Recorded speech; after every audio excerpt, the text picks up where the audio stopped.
GSSS Hamirpura online classes में आप सभी का स्वागत है। हम बेलन के पृष्ठीय क्षेत्रफल और आयतन के बारे में चर्चा कर रहे थे। उसी क्रम में नेक्स्ट क्वेश्चन आपका है, एक बेलनाकार बर्तन में 30,800 घन सेंटीमीटर या यूँ कह सकते हैं सेंटीमीटर क्यूब पानी भरा जा सकता है। यदि बर्तन की भीतरी त्रिज्या 14 सेंटीमीटर है तो उसका भीतरी वक्र पृष्ठीय क्षेत्रफल ज्ञात कीजिए। देखिए यहाँ आपको एक तो बेलनाकार पात्र में कितना पानी आ रहा है उसकी चर्चा की है। तो वास्तव में ये चीज़ क्या है जो आपको इतना पानी आ रहा है 30,800 घन सेंटीमीटर, ये क्या है इसको आपको पता होना चाहिए।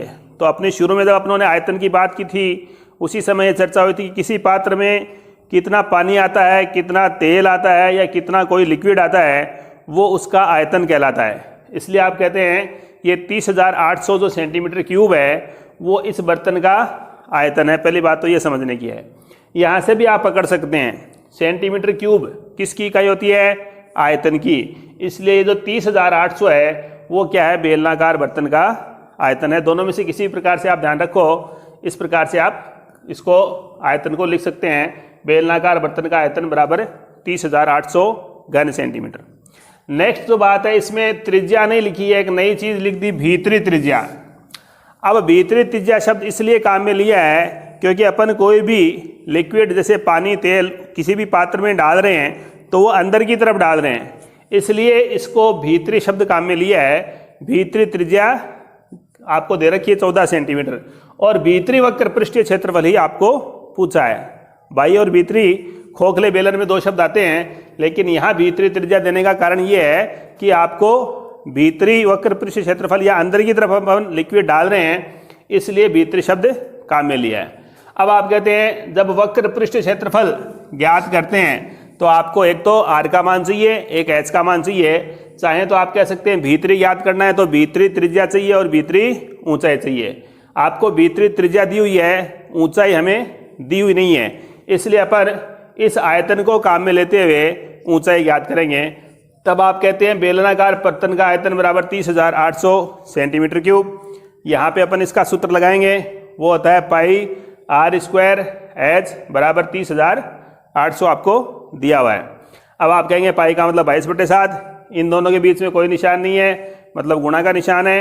r², जब आप भीतरी की बात करते हैं तो अपन भीतरी त्रिज्या लेंगे, भीतरी ऊंचाई लेंगे। r² का मतलब 14 गुणा 14, तो ये आपका r² हो गया, गुणा h का मतलब आपको ज्ञात करना है इसलिए h ही छोड़ दिया। बराबर की जगह बराबर 30,800 की जगह 30,800।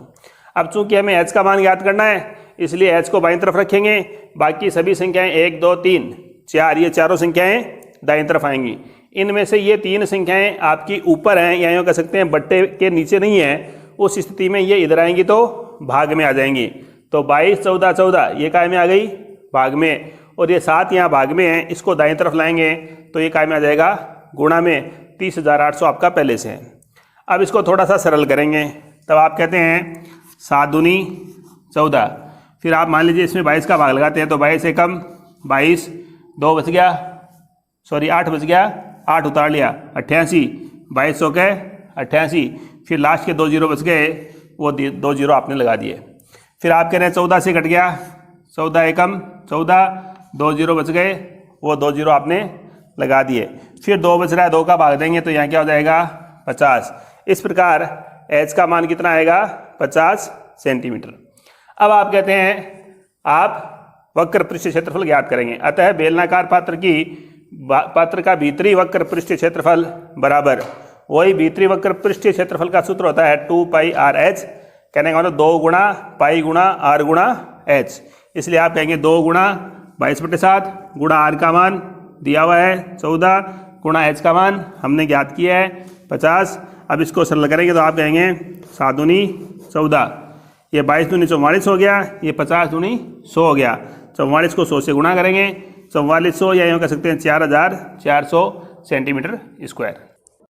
नेक्स्ट क्वेश्चन है, एक खोखला बेलन दोनों सिरों से खुला हुआ है, उसकी ऊंचाई 20 सेंटीमीटर तथा अंत एवं बाह्य व्यास क्रमशः 26 सेंटीमीटर और 30 सेंटीमीटर हैं। इस खोखले बेलन का आयतन ज्ञात कीजिए। इसलिए आप कहते हैं h का मान दिया हुआ है कितना है, 20 सेंटीमीटर। अंतः और बाह्य व्यास दे रखे हैं। अंतः व्यास कितना है? 26 सेंटीमीटर। तो व्यास का आधा क्या होता है? त्रिज्या। इसलिए अंतः त्रिज्या क्या हो जाएगी? 26/2। इसका मतलब कितना हो गया? 13 सेंटीमीटर। सूत्र में अपन अंतः त्रिज्या को R2 से लिखते हैं। इसी प्रकार बाह्य व्यास का मान कितना है? 30 सेंटीमीटर। तो बाह्य त्रिज्या क्या हो जाएगी? 30/2 अर्थात 15 सेंटीमीटर। वो आपको सूत्र में R1 के रूप में अपन काम में लेते हैं, इसलिए R1 का मान कितना हो गया? 15 सेंटीमीटर। अब अपने सीधा सूत्र लगाना है। आप कहते हैं खोखले बेलन का आयतन बराबर पाई ब्रैकेट में R1 square minus R2 square bracket बंद गुणा H। पाई का मान आपने रख दिया 22/7, ब्रैकेट का मतलब गुणा होता है, इसलिए गुणा R1 अर्थात 15 का स्क्वायर माइनस R2 स्क्वायर, इसका मतलब 13 का स्क्वायर, और ब्रैकेट बंद गुणा H का मान कितना है? 20 सेंटीमीटर। अब यहाँ आप इसको या तो 15 का स्क्वायर 225 और माइनस 13 का स्क्वायर 169 निकाल के सरल कर लो, या आप यूँ कह सकते हैं थोड़ा सा इसको, एक सूत्र होता है आपका स्क्वायर माइनस स्क्वायर का, या यूँ कह सकते हैं A square minus B square का, वो लगा देंगे। तब आप कहते हैं 22/7 तो यहाँ ही A square minus B square क्या होता है? A plus B, A minus B. यहाँ पे क्या हो जाएगा? 15 स्क्वायर माइनस 13 स्क्वायर। इसका मतलब एक बार आप लिखेंगे ब्रैकेट में 15 + 13, दूसरी बार लिखेंगे 15 - 13। तो यहाँ हो जाएगा 15 + 13, 15 - 13 गुणा 20। अब आप कहते हैं 15 और 13 कितना होता है? 28, और 15 - 13 कितना होता है? 2। बाकी सारे मान वही है 22/7 और यहाँ पे 20। अब आप कहते हैं थोड़ा सा सरल करेंगे तो ये हो गया 7 चौके 28। अब इन सबको गुणा करना है तो मैं 2 को गुणा कर दूंगा, 22 चौके 88, 20 दूनी 40। अब 88 को 40 से गुणा करूँगा तो 0 तो है ही, 8 चौक 32 का 2 हासिल की 3, 8 चौक 32, 32 और 3 35। इस प्रकार खोखले बेलन का आयतन आएगा 3520 सेंटीमीटर क्यूब। धन्यवाद।